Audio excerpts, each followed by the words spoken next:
Hello. Welcome back to the Age of Quarantine. I'm your host today. I'm Caroline. I am an artist, illustrator, and I am the marketing person slash social media person at St. Vitus, so that's why you're seeing my face here. I am very, very excited because tonight I'm talking to an artist whose work I've known about for like a few years, but it's really fucking cool. Her name is Ellie Gill. She is based in Richmond. She's a tattoo artist. She's an illustrator. She's like a visual artist. She does it all.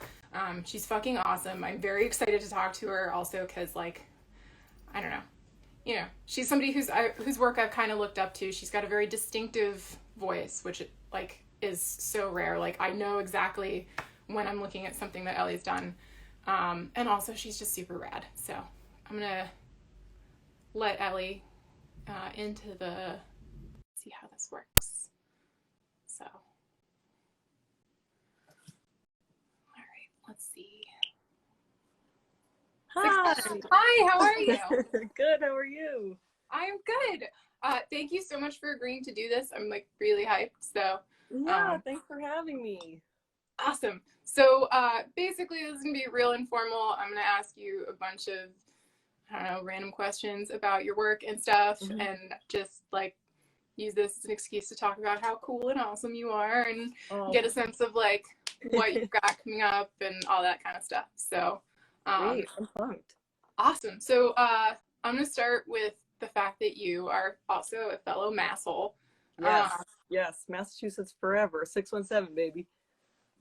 I got bumped into the 718 when they changed area codes and added new ones, but I was originally 617. That's all right. Technically, I'm from 978, so I'm kind of a poser.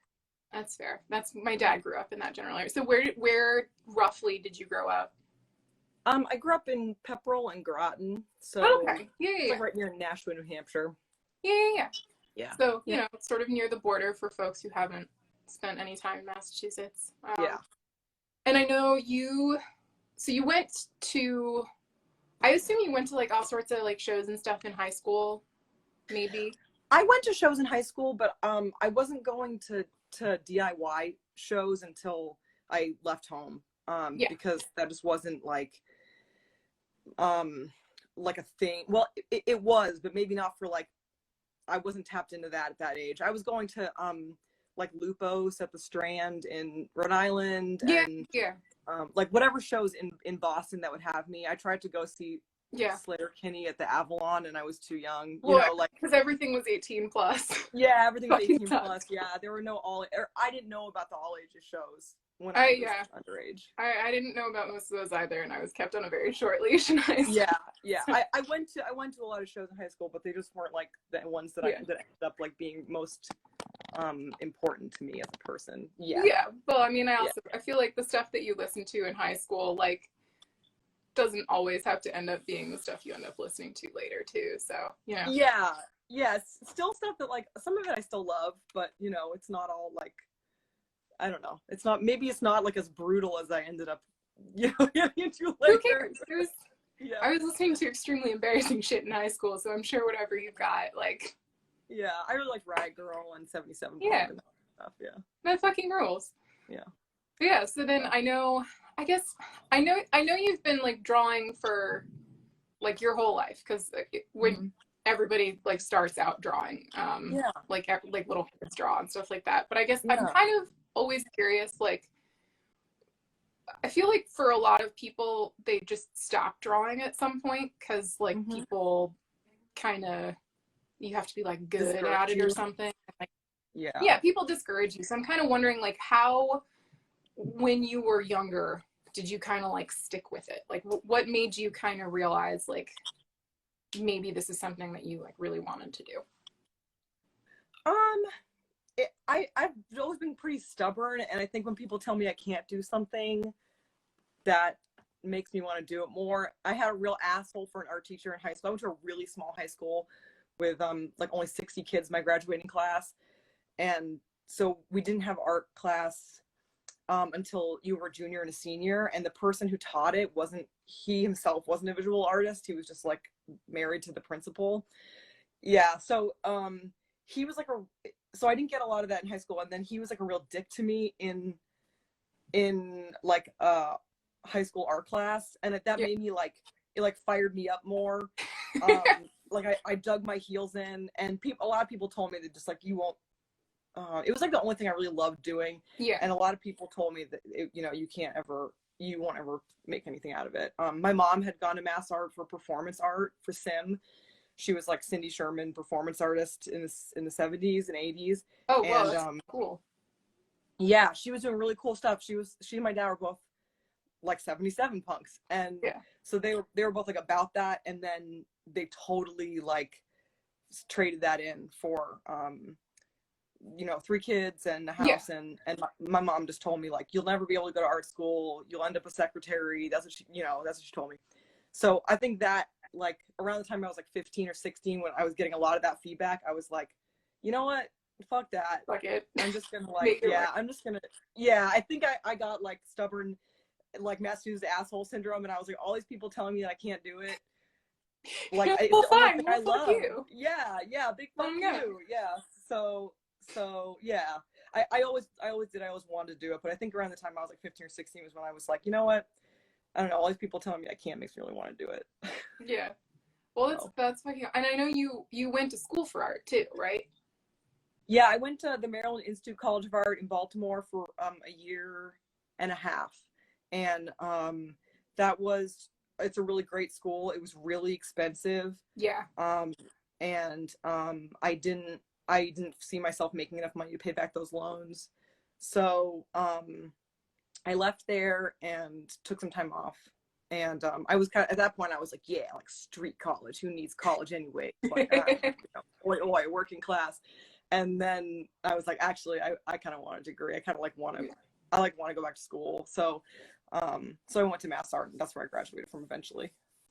Yeah, mass art is fucking awesome.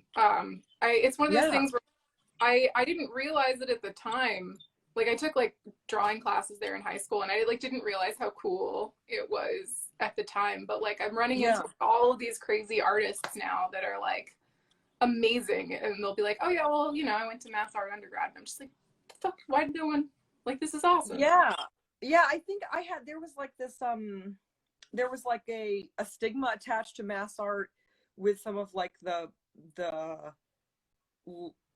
well, I don't know, maybe some of the people that I grew up with were kind of like being elitist about it or something, but they were kind of like, oh, like mass art, it's like not, it's not RISD, you know what I Yeah, mean? Like, well, oh, if you want to get a job, you better go to RISD, which I yeah, got rejected from. So and I feel like the proximity to RISD actually probably wasn't like super helpful for mass art because everyone was like, "Oh, well, RISD, yeah. it's like the Yale or Harvard or whatever of art school." Yeah. Yeah, which is like shitty enough there, because Yeah, mass art is awesome, and at the end of the day, it's like any school, it's just what you make of it. Because yeah, I met, like, Micah is technically competitive, but yeah, I met so many kids at Micah who were just such fucking assholes and like did not take it. There are tons of awesome people at Micah, tons of, I yeah, made a bunch of good friends there, but like who didn't take it seriously, or like weren't grateful for the opportunity to study at yeah. like a really Cool. cool Yeah, prestigious school with good teachers. So like anything, I think, yeah, it's just what you make of it. Like, you know, yeah, people and who I work think hard at it, they're yeah, gonna I be think fixing it. there's some of that attitude also definitely, and especially like I think there's some of that attitude at most schools, especially like the more expensive ones. Um, Yeah. but I think one of the things that's really kind of interesting to me about how you approached like the mass art thing too is like, yeah, you took some time off and then you were like, okay, well, this is something that I really want to do. So you could kind of like make Yeah. what you wanted of it. Yeah. I didn't know get how to get further with art at that point. I tried everything. I tried every type of, and I'm sure you can relate. Like I tried every type of freelance art you can do. And the It, only thing that, like, what I really wanted to do was art for bands. But yeah, like, which that's you're not going to pay the rent that way. Are you fucking no, kidding me? no, no, no, you're just fucked. If that's your dream, you're screwed. I mean, like now, obviously in my 30s, I'm like, oh, you actually can do that. But, you know, being younger, it was like, your teachers can't help you with that. Yeah, And there's not like an easy way to, there's not like an easy path to follow to get to that kind of thing. yeah, So I tried everything else. I was just desperate to make a living with art. So I tried everything, every type of thing, paid gig you can do for yeah, art. And going back to mass art was good for me because it gave me some structure, and I don't know, you know, for me it was good. People challenged me there, and that was good for my art. Yeah. Awesome. I guess like with Bam's art, I know primarily like the most of your time is spent tattooing. Mm-hmm. And I don't know if anybody watching this knows a ton of tattoo artists, but that's like these are like the hardest working people I've ever met. Oh my god, it's really nice of you. But you guys just like you take your work home, like you are working like all the time. Yeah. And you end up really sort of having to like I know you get work out of different studios and stuff like that, but you also end up having to sort of be like your own marketing department and like a lot of artists are at this point, I guess. But yeah. how did you kind of fall into tattooing? Tattooing was definitely, I'm sure anybody who's like an artist watching this right now, or like who can identify with the struggle of wanting to do art professionally, has thought about like, maybe I could be a tattoo artist. I think it's one of the few areas like in the illustration world where you can make a living. And I think it's like, that's like pretty commonly known. Like people who've gotten tattooed know that getting tattooed is expensive. So you're like, okay, so this tattooer must be making enough money to pay their rent. So I kind of like knew about that as like that was like a white, you know, white You were whale. just like, oh yeah, this is a thing that I could work towards. Yeah, like on one of the only really paying gigs that I had ever heard of for an artist, from illustrator. Yeah. And doubly, it's adjacent to the music community that I was part Yeah. of. So I, you know, stupidly was like, oh, I have shitty stick and pokes. I give shitty stick and pokes. I can totally become a tattooer. And I literally went on Facebook, which I don't have anymore. It's been a while since I have Facebook. I was like, like, what's a tattoo machine that I can get? And that did not go well, because you are not supposed to do that. That makes you a scratcher. So that didn't go well. And I got super horrible backlash. And I was like, oh shit, I guess I have to find an apprenticeship, because like, I don't know. This is not a thing. I totally came to it from naively like DIY culture, like, oh, tattooing, who cares? Yeah, why not? Learn how to do it. Yeah, I'll just learn. Yeah, no, you can't do that. So, well, you can, but. And it's one of those things where I think it's kind of funny because like tattooing, somebody also says now you're one of the best. So, and actually I will second that. One of the things that I think is really impressive about your work is like you manage to get, especially with color, you managed to like replicate sort of the way that you use color on paper, like on people's skin in a way. Oh, thank you. I know I'm going to break up at some point, by the way, because my connection's always kind of a little shitty. So just ask me to repeat stuff if you need to hear. That's okay. Cool. But I like, as far as kind of I think I got learning, learning to like translate your style to sort of tattooing. I just like I've never seen anybody like, or it's more that it's like rare, very rare. So I'm wondering, like, as far as like a learning curve for that, like what sort of adjustments did you have to make mentally to kind of like move from paper to skin? I think I had a unique, well, no, never mind, totally not unique experience. My mentor was pretty hands-off about the way that he showed me how to especially apply color. So I was trying from the jump to do tattooing the way that I paint, which is like a mistake, but also, you know, when you are trying a new medium, like any kind of paint or whatever, and you're like, you apply like the wrong ideas to it because it's all you know, and so you're like you're modifying like based on kind of a handicap you might have, you know, like, and then you end up with something really cool, but you got it was like super fucking wrong. Yeah, and then now I have a much more like what people would call neo-traditional approach to applying color, and I think it's more my maybe more the color palette that's a little bit different, but but now I know better. I'm not just like willy-nilly putting things in, like, I don't know, like a painting, because I know now better, like, what's going to make a good tattoo. So Yeah. thankfully I've evolved a little bit. But to start with, the flavor came from being like, I have no idea what the fuck I'm doing. And one of my coworkers like explaining shading to me on the fly one day at work. And I was like, oh. You're like mid-tattoo, like... Yeah, I mean, literally, yes. I was tattooing Ben, who I used to live with, who plays bass in ramming speed and guitar for Loud Night. And oh, I know Ben. Yeah. And I was tattooing him, and one of my apprentice tattoos, and I was like, oh, he wants this bat, and he wants like shading in it, like, you know, he only wanted black basically, but I didn't even know how to use that type of needle yet. Yeah. And I was like, oh, I guess I'll just try to do it like it's a pencil, kind of, because nobody showed me how to do this.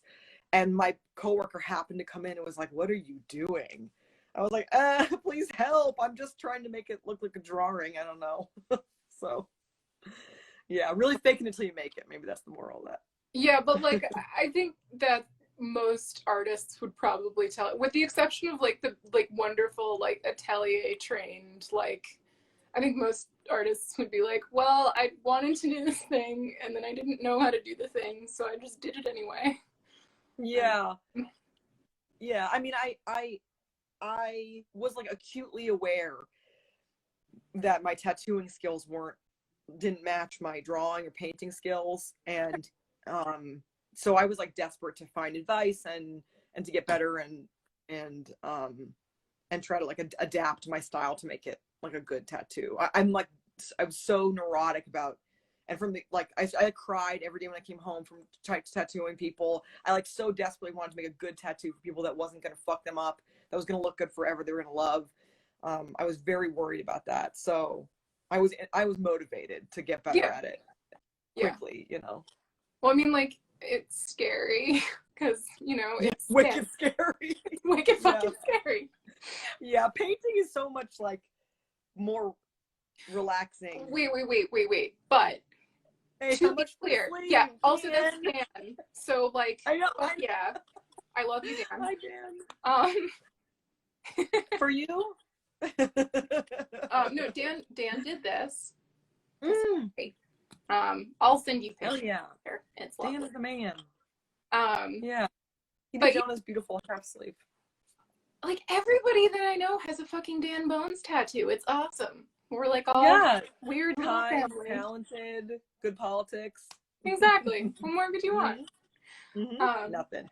But wait, I want to, because you were like, oh, painting, it's easy. But you're painting with watercolor. Like, that is, like, fucking, it's very temperamental. It's, like, weird and hard to use. And so, like... Yeah, I think it is hard to use. It took me a while to understand it. No mono. Oh. Sorry. Okay. Yeah, watercolor sucks, but it's also like once you kind of let it do its thing, it sort of does some of the work for you. So okay. I feel like it's about learning to, for me it was like learning to not try to hyper control it, like the way that like you just can't force it. You have to be confident and then let it do its thing. Yeah, I don't know. That sounds like something that like a person who's a lot more zen than I am. I don't know. I put the water down. Yeah, well, your shit is incredibly hyper detailed, and my stuff is so much looser than that. Yeah, so and that's all because of fucking anxiety, because I can't fucking let anything go. I have horrible anxiety too, but I'm not able to execute maybe it is like some of it's happy accidents. Do you know what I mean? Like I'm like, it's just gonna put the water down. Like I like these colors. Let's see what happens. Yeah, exactly. So I'm kind of curious because like you did come out of like art school specifically. So you know, how did you kind of land on doing the stuff that you're doing, like visually speaking? That actually started to gel in high school for me because I when I was younger, I, like a lot of kids, I loved comic books. I was obsessed with like Batman as a kid. I really liked that stuff. I know And that you then when have that same copy of Stardust, the Charles uh-huh. S one. Yes, I love Charles Best. That once I found like golden age of fantasy illustration, there was no turning back for me. But Yeah, I started with comic books, yeah, and then I went from comics to like manga and anime, and then that was like a pretty short-lived thing for me because it artistically it ended up being like way too simple. Like it wasn't interesting for me at a certain yeah. age. I like turned 15, and then once I was like 15 and 16, that's when I read a bunch of classic fantasy books like yeah, hell yeah. Hey Chris. Um I read like Wizard of Oz Oh yeah, with yeah, yeah. it's like maybe old to read Wizard of Oz, but I think I read all the Oz books when I was like 15, and those illustrations, the John R. Neal illustrations, were like blew my mind. Yeah, they're And then bananas. I read Alice in Wonderland. Yeah, and all Yeah, the like illustrations Art in Nouveau, that original Art Nouveau stuff. crazy. Yeah, yeah, yeah. That one hmm actually too. That Yeah, I and spent then a lot of time with those illustrations in high school. The Alice in Wonderland one. yeah, maybe that's when a lot of kids like discover some of that stuff. Yeah, well, because Probably, I mean, I think like with a lot of that stuff, like you're talking about like book illustrations where you're able to really sort of like connect with the art in like sort of a deeper way. And yeah, I think when you're a little kid and you're yeah, reading a lot of those books, you sort of take for granted that you're looking at this like beautiful illustration. Like you might notice, you might be like a little kid who loves yeah, like I fucking loved like my fairy tale books that had like the really same. nice illustrations. But like I didn't Yeah, me really too.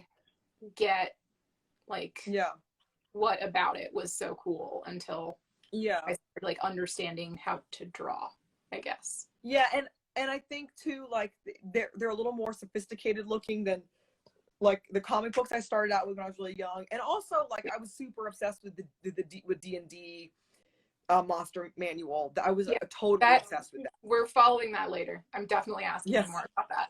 Yeah. I'm so So excited. being obsessed with that fantasy stuff and that like 70s fantasy stuff too, and now looking back on it, I'm still obsessed with that stuff, but I think when I found some of the golden age of children's illustration, I was like, ooh, like now this is like sophisticated.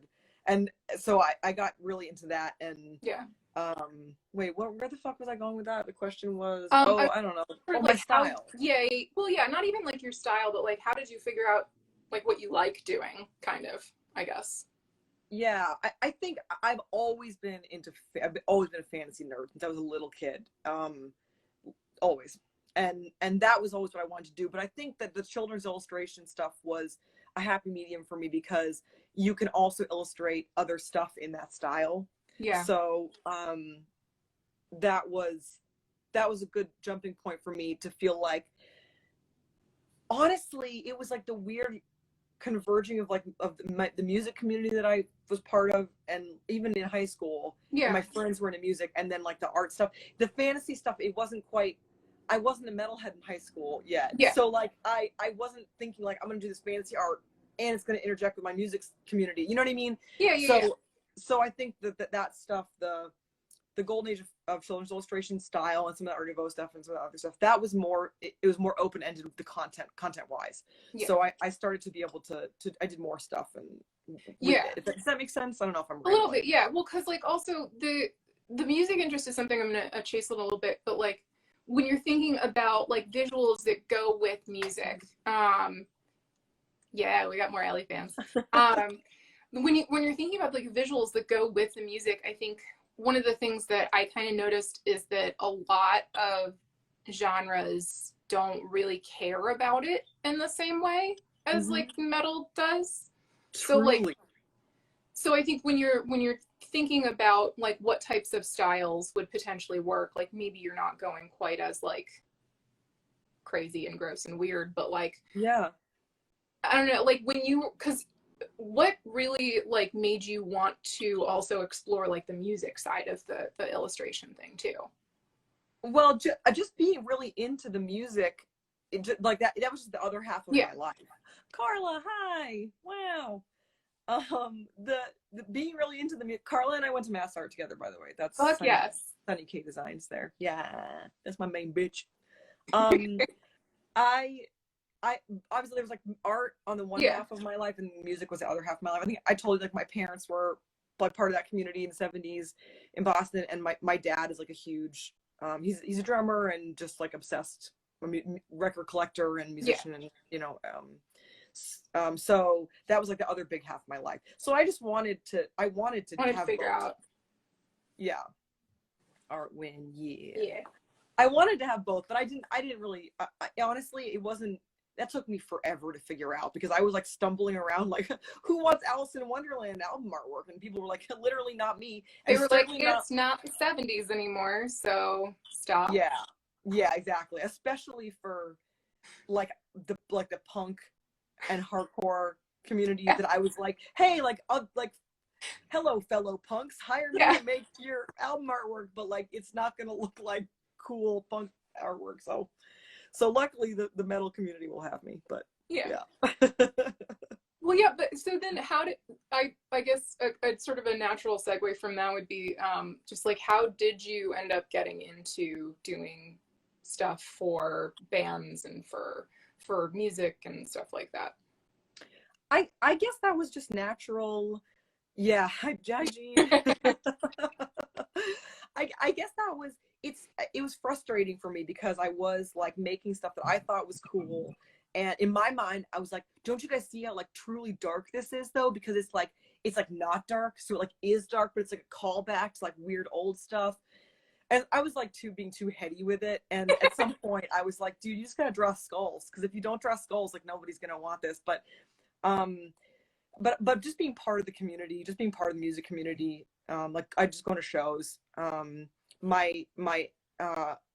met my ex-boyfriend, who's still like one of my really best friends, and he took me to like my first like psycho DIY show when I was like 18, and and there was no turning back for me from that, in terms of like musically, and that ended up just being like the community that I identified with and really stuck with me. So well, and they appreciate you too, so I'm not sure if it was for my art, but definitely like we got along, and we gelled. It was definitely my people. So music was so important to me that I was just gonna like bulldoze my way in with my art no matter what. And again, like there are so few women who do album artwork for bands, and so few women even in bands, especially the early 2000s when I was starting to get into it. It's literally my life partner. Hello. So I was just like, I'm just gonna bulldoze my way in, and well, and it goes back to that like stuff. It goes back to that like stubborn shit you were talking about. Like, I know certainly like for me, basically most of the women that I've talked to that like work in like a darker space, a lot of them are just like kind of like, well, I guess like fuck you, there's no ladies here, now there is. Deal with it. Yeah, totally. Or like I think it is, again, it's like fake it till you make it. Like really just, I'm just gonna pretend that I'm part of this community, and it is funny that anyway. So like I'm going to all these shows. I feel like I should be able to participate in the way that I actually can contribute. I was in a band, how Jen and I met, but I suck at singing, and I can't play instruments. So I did a bad job of that. So I can contribute something to the music scene, but it's not musical. You know what I mean? So I was like, please let me do this. Like, this is the thing I love, is this music. So I just want to be part of it in the way that I can contribute, Yeah. So I just had to figure out a way to fit that in. Yeah. Someone wants to know, if you could do album art for any band, who would you choose? Oh shit. It's a hard question. Dang. That's really hard, because there's so many different bands that I fucking love. I think one of the, well, you know what? A lot of the bands that I love to do album artwork for, they have people who do their art, and it's part of what makes their aesthetic good. So I don't want to like fuck that up. Oh, Carla, I have a bad singing voice, objectively bad, but thank you.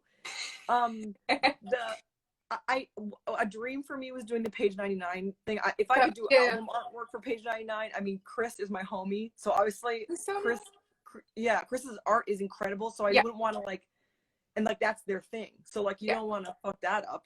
But that's like that like Scrams stuff, like original like late 90s early 2000s Scram stuff is just incredibly important to me, and so I, you know, doing stuff for them would be awesome, but I can't because Chris already fucking crushes that. It's perfection. He's bananas. Yeah, His stuff was like some of the first album art that I saw, because like I came to metal kind of late. And his art was kind of I didn't start listening to it until college because I like didn't know where to start, and all of my friends that listened to metal were listening to like the shitty like late aughts like or like mid aughts like new metal on the radio, like the shit that WBCN was playing. It was like WBCN and WAAF, and that was it, and like it fucking sucked. Totally. So like no, but Chris Taylor's work was some of like the first shit that I saw where I was like, oh fuck, this isn't just like somebody doing like the same 6 paintings of like skulls and titties. So which like if there's anything wrong with that, but it kind of gets it harkens back to that Victorian stuff, that turn of the century illustration stuff, you know, and it's like emotive in a way that I could identify with. So like I think I saw the Painter of Dead Girls cover that he did for Pig Destroyer, and I was just like, what the fuck? He's just great. He does fucking baller stuff. So that I guess, you know who the adjacent band would be then for that? My favorite band is Orchid. So if I could do art for Orchid, Will Dandy, if you're out there, and you want to get back together, just let me know, because definitely that would be the one, I think. Nice. I think that would be it. But because also like the metal bands I love, there are metal bands I love that I would love to do stuff for. I would love to do something for Midnight. That would be fucking sick. Oh my god, you'd be fucking perfect for that. I hope so, but I'm not sure that my stuff is like erotic enough or like gnarly enough for that. Or maybe like the stuff that they have, like maybe they could use an Ellie in the rotation. Like maybe. If you're the dude from Midnight out there, also just holler at your girl. But I think those would be good. When you do end up working with bands, is there any like, are there any types of bands where you're like, I don't know if my shit's right for you, kind of like if that's your approach, or like how do you kind of square working with somebody where you think that your style like might not really match what they're looking for? I think I'm trying to get better at it. Used to be that if it was really brutal, like I had somebody come to me once and ask me for stuff that like looked like Dan Seagraves. And I was like, oh no, I can't. I'm sorry, I can't do that. First of all, hire Dan Seagraves, don't hire me, because you shouldn't ever go to an artist and just say, that's rude. That's so rude.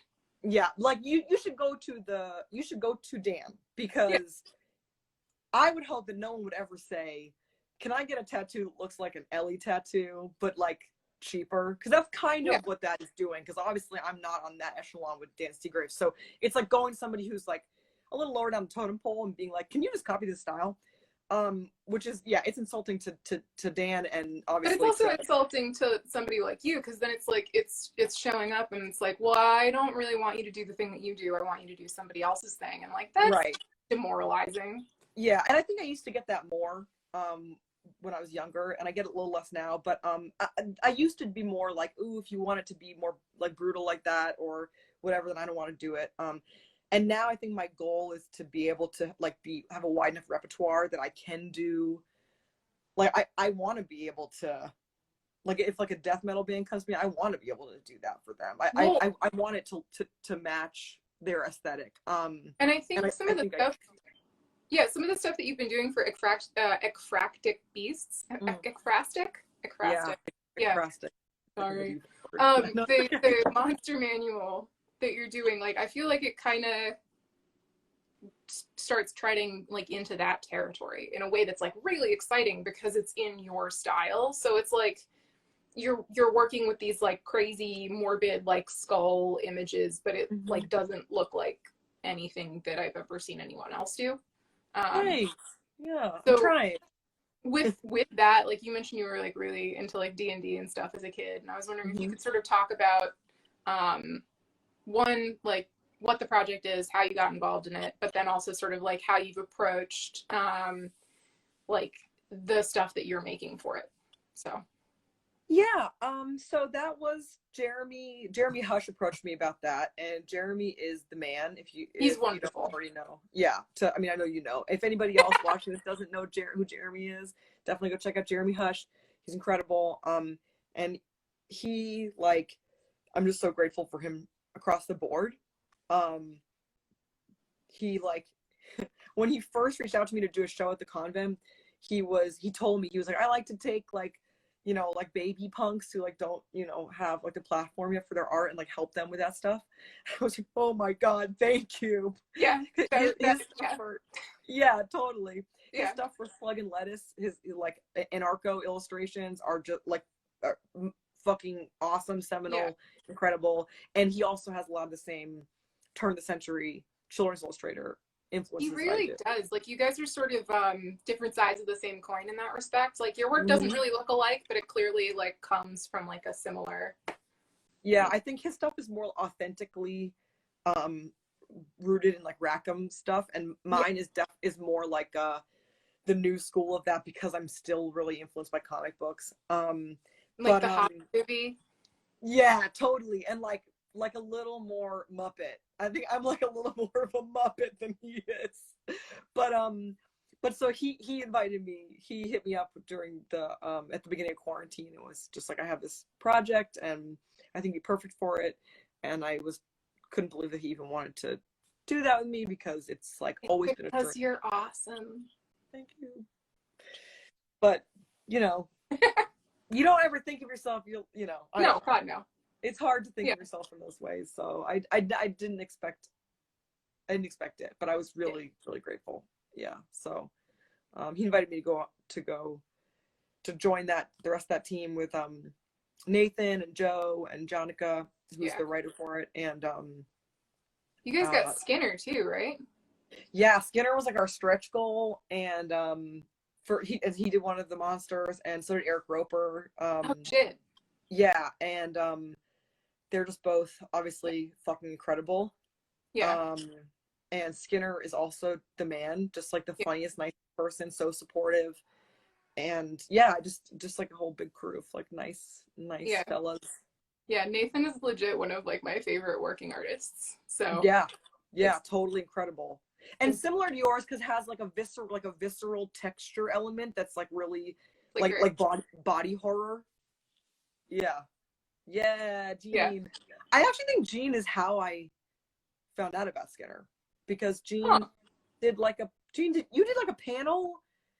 What am I remembering? Some kind of panel for artists that was with Skinner or related to that. I forget, but her chat response is going to be on a delay, but my guess is like maybe Necronomicon. Yes, that's the one. Yeah, and that's how I knew about Skinner. Yeah, Gene is also Gene is killer. Yes, everlasting faith. They're the most supportive friend, and totally has helped raise me as an illustrator, as a little baby illustrator. So thank you. Yeah. Mastodon. Yeah. Oh, did Mastodon? Oh, that's right. Skinner did a Mastodon cover. They've gotten some good fucking people to do their covers. Yeah, and Alan also. Wait. Yeah, Alan Brown did one recently that was really cool. And then of course they have that Paul one that's like the famous the Leviathan cover. Yeah. Yeah. Jesus, they've had they've had really cool artists. Hell yeah, honestly, like, and like kind of out there, not like the normal sort of crazy not all 100%. I mean, I was about to say not all Pusshead, but Pusshead is sick, but like not all with but like realm. You know, not every band needs a Pusshead cover, because then you'll just have like a million Pusshead covers. Yeah, they think they'll look the same. Yeah, hire some other freaks. Yeah, exactly. We're 10 a penny. That's true. But yeah, so and then Ekphrastic Beast. It's a monster manual, right? Yes, yeah. So it's brand is that curator? Oh hell yeah, that's fucking cool. Again, mm-hmm. metal, just like killing it with the fucking like visual art presentation. Dude, truly, it like way more interested in different types of art than any other fucking genre I've ever encountered. Like they especially heavy genre. Yeah. Yeah. I would say like there are some like heavy, like I think anything that's metal or metal adjacent really gets super fucking into it.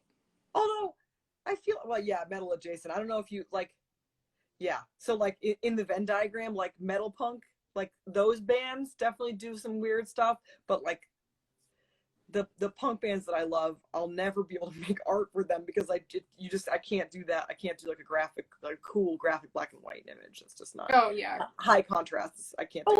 But graphic art is also just like a wholly different skill set. Yeah, that's true. That's totally true. Yeah. Yeah. But yeah, so it's a monster manual. Is it available beyond the Kickstarter, or was it just for the Kickstarter? No, you can get it still if you go to Ekphrastic Beasts Instagram. A lot of heavy dubstep. Yeah, I've actually seen that, Carla. There's like a lot of like influence from new wave of British heavy metal. Huh. I feel like. Mm-hmm. At least in the lettering.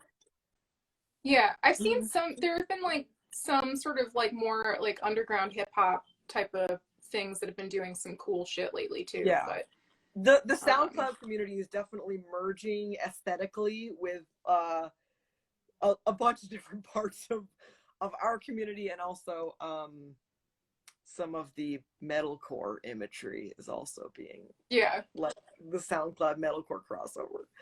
But so you can get the book. if you go to our Kickstarter, I think there's still a link somewhere there. There's definitely a link on the Instagram page, so check out Ekphrastic Beasts Instagram. You can pre-order it still. And I'll try and put some of the folks who've been talking about in a comment when this saves to IGTV, so people can try and find them. I'll try to remember everybody, and if I don't, you can keep me honest. But yeah, I don't know. I'm trying to think where else to go with this, because I'm just like very excited to get to talk. Yeah, that's okay. I don't know. We could just shoot the shit about stuff forever. There's the monster manual, music stuff. Obviously, is super fun. Well, I guess like with the whole pandemic, since you haven't been able to tattoo like as much, I assume. Thank you, Chris. Wow, look at that. Oh, sick. For folks that are in the chat, you just open that elsewhere. Or like save it in a note or something, but otherwise, unfortunately, the comments don't save. So I'll definitely add it in a comment when this posts. But I guess like with some of the pandemic, because I've noticed you've done like a lot more album art this year than prior. So I definitely have more time for that. Yeah. Makes sense.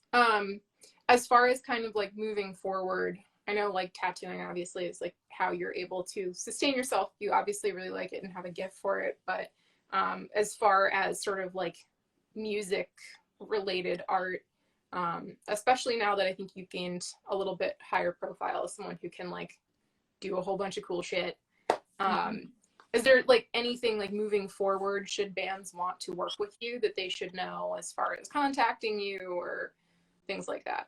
Oh yeah, definitely hit me up, because I want to do more of that stuff. I'm pretty busy with tattoo stuff, unfortunately. I tattoo full time, and it's like you were saying before, it's just a bitch. Like you gotta be drawing all the time, because the next day you gotta tattoo it, so it has to be ready. So I'm pretty slammed with that stuff. But if I have time to do it, music is the other half of my life, like fully 50%. So I would love to do more album artwork for stuff, especially for people who are looking for, like fantastical stuff, dark fantasy stuff. Dan, Dan's saying a lot of punk bands are starting to move away from the black and white discharge / Hellshock kind of style artwork. Says the future has room for subtlety and nuance. So, Oh my God, Dan, that's really nice. Thank you. I so appreciate that. It's weird to think about, like, that's kind of like just like the music community that we're part of in general, like the I don't know, room for nuance. I feel like that is what we were talking about with like Chris's artwork and stuff, and like some of the maybe as the music community becomes less binary in a bunch of different ways, quite literally. A lot of fucking different ways. Yes, hi Em. Then maybe there will be room for more styles of art for sure. Yeah. I mean, like, obviously, I love that classic discharge Hellshock style stuff like you're talking about. That's like, yeah, my bread and butter for what I see, what I like around me. But it's not something that I enjoy trying to replicate. So I would love to be part of that. Dan, thank you. Some kind of moving into some other stuff for punk bands aesthetically. One that I wanted to just like specifically talk to you about that you did recently was the Hobo Knife album cover, because like obviously I really liked it. Yeah, of course. It's like it balances the line between or it sort of like toes the line between being like beautiful and disgusting, but there's also like a lovely sense of humor to it. Thank you. Okay, I think the humor comes from Alex Tomlin, who is amazing and obviously came to me with the idea for the artwork. But I also, maybe I can't, it's hard for me to take myself super seriously. So yeah, you know, even when doing something like horrific, there's a little, I don't know, there's gonna be a little bit of humor in it for me, because it's like, it's disgusting. And no wonder you love it. It's body horror. Like it's like that, like it's visceral. Yeah. What they asked me to do is so different from what I normally do. So for anyone who hasn't seen it, it's an album cover for an album called, I think it's Wig of Flies, right? And it's just like a woman who's holding like a bunch of like flies and maggots on her head. Not holding, but they're like part She's of got it. a mirror in her hand, which you wouldn't know unless you looked at the back of the album, because on the back you can see her reflection in the mirror. All right, at some point I'm gonna have to pick this up just so I can get like the full effect. But yeah, but like there's this like sort of lovely like humor to the super gross out stuff all at the same time. So if you haven't seen it, I strongly recommend that you look for it, because it's just like, but it also just like definitely reminds me of like sort of like an ugly stepsister moment from like a fairy tale where like she's been drawn to be like sort of this like kind of crazy over the top, like you're looking at her and you're just like, I can tell that there's something not right here. Yeah, I that was definitely that's like probably the most like actively gruesome thing I've ever painted ever. Except for, I mean, like obviously I paint like skulls and stuff and like dead, like skeletons or dead people, but like not in the same way. That's like a really gross, that figure still has their flesh and it's like maggots inside them. That's pretty gross. Yeah, I think I made a gross thing ever painted.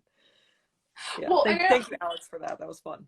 I feel like some of the stuff that you've been doing for the ekphrastic beast stuff too is also this like really phenomenal kind of like weird, gross territory in some places as well. Like there's that one like lady on the well of skulls with like the crazy hunch. Yeah, that was definitely, so like I've always also, like since I was a little kid, been obsessed with horror, like anything horror related. I've always loved horror stories, books, movies, since I was a little kid. But for some reason I ended up attached to a illustration aesthetic that is like distinctly not horrific in the sort of traditional way. So it's been fun to explore that more. Yeah, well, and I think it's fun because like when you have started doing that too, like your style has these like beautiful, like delicate kind of lines and this like beautiful, delicate, like fairy tale sensibility, basically. And then the stuff that it's rendering is like definitely kind of jarring because of that kind of way that they butt right up next to each other. Thanks for saying that. I think that's what I like fantasized about being able to do when I was younger. And then people were like, this is just cute. And I was like, oh, right. Yeah, this isn't good for an album. Yeah. And I'm finally starting to like get a better balance with that. I think that's like my goal for sure. That's more fun for me. Nice. Yeah. I guess just since I'm keeping an eye on the time, as far as like stuff that you've been looking at lately that like, I don't know, combination of like stuff you've been looking at to kind of get inspired, or, you know, stuff that like really gets you excited visually, as well as stuff where you feel like it should be getting like more attention, I guess. Oh yeah, you mean like artists who deserve more attention, like visual artists? Combination of like that, and then just like the general stuff that you kind of go to, like if you're stuck on something and you want to like unstick yourself, or if you're kind of scrolling through shit and you're just like, whoa, what the fuck is that? That's awesome. Like, I'm gonna go paintbrush.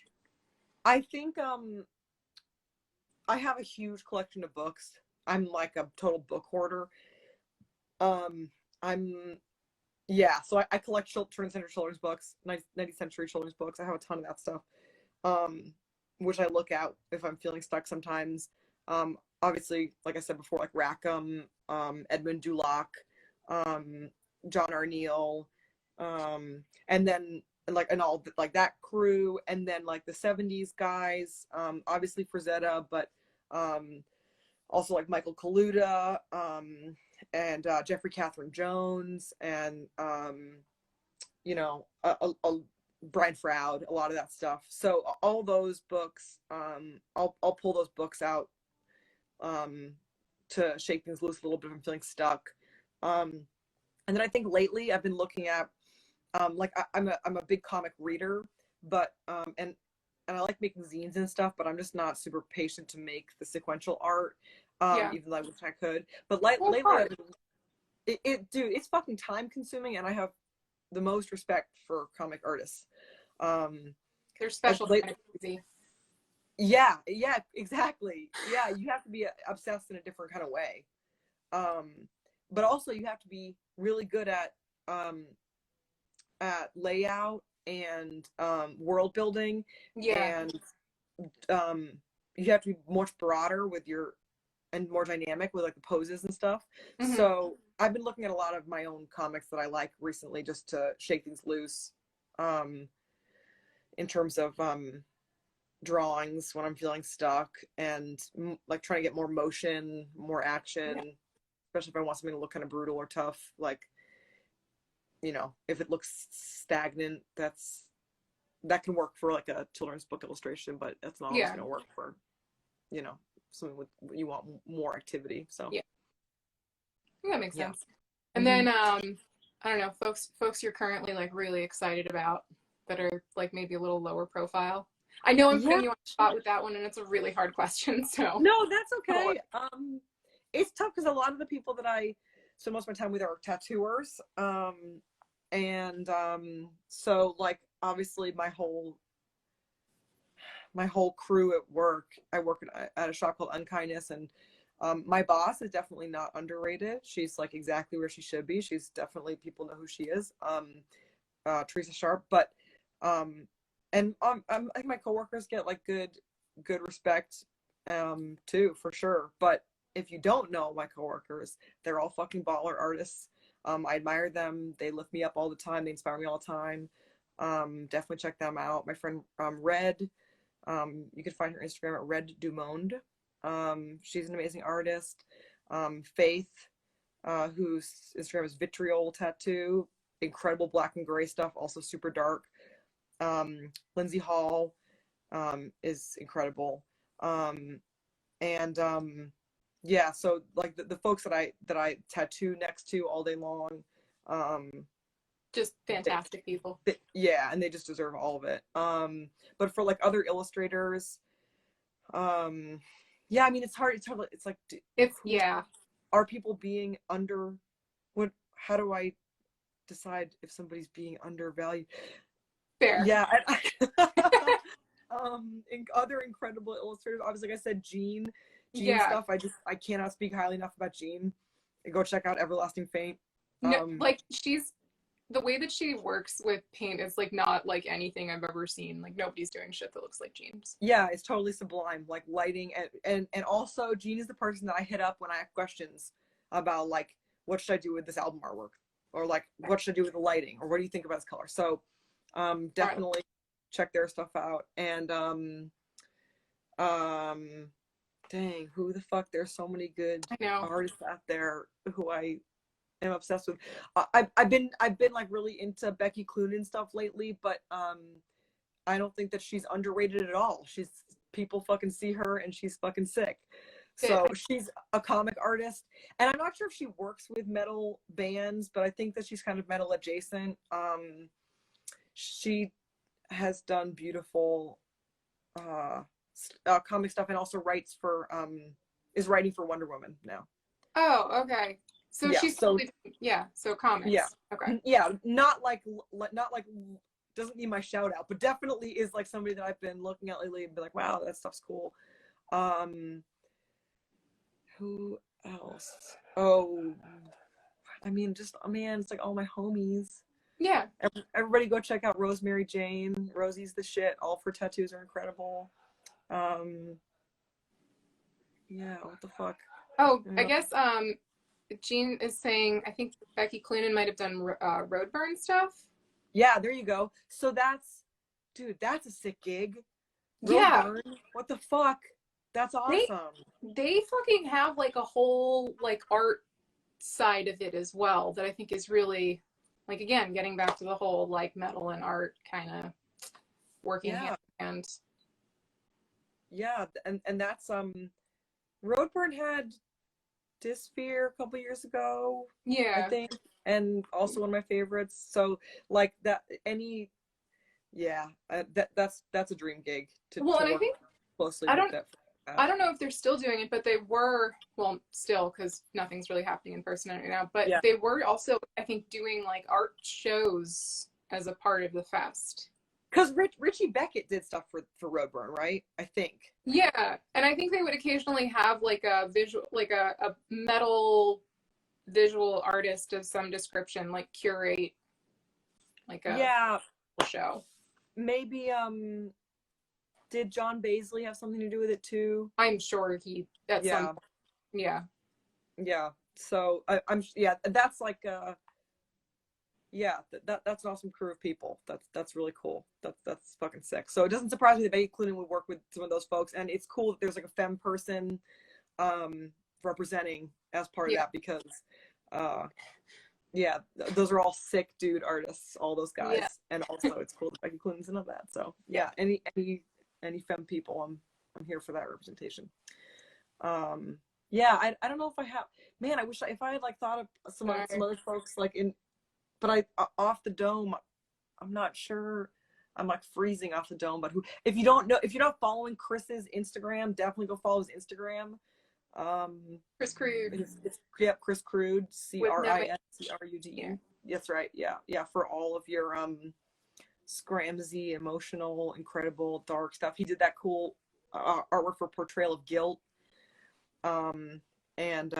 Super sick stuff. And I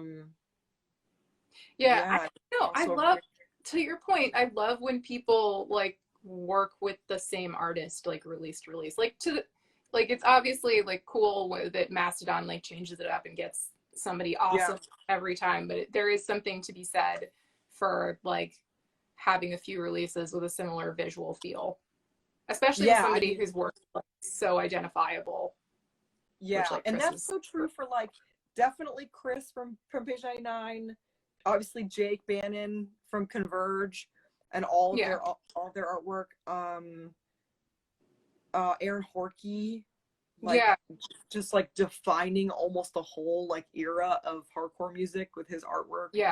That is really cool.